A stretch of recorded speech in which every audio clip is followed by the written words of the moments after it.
All right, I've had a bunch of people wanting me to do a pest control video. This isn't going to be much of one. I took the D&T Hydra HS-C22 out. It's a thermal optic.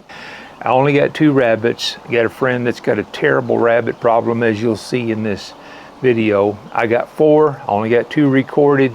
Operator error on my part.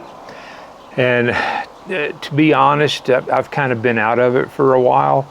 My Basset Hound had some health problems and he is no longer with us, and I haven't quite recovered from that yet. So anyway, let's get on. It's just a really short clip of pest control, and then I got something to tell you about the scope at the end.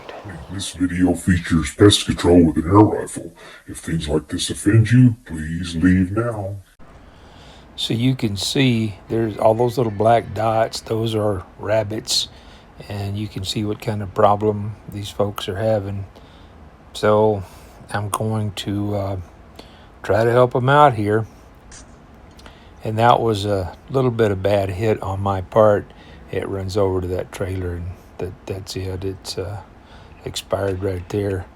And this one was another one under one of the RVs that we took out, and I've got several more. I'll show you a little clip at the end,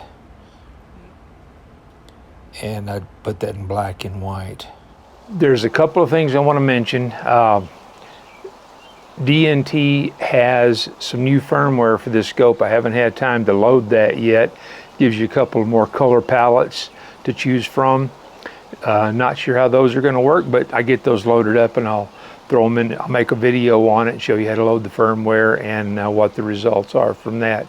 Anybody that made it through here, sorry, I hadn't got it back into gear yet. I'm gonna throw a video up over here you might like. YouTube's gonna throw one down here you might like. I'll catch you in one of those, or I'll catch you down the road.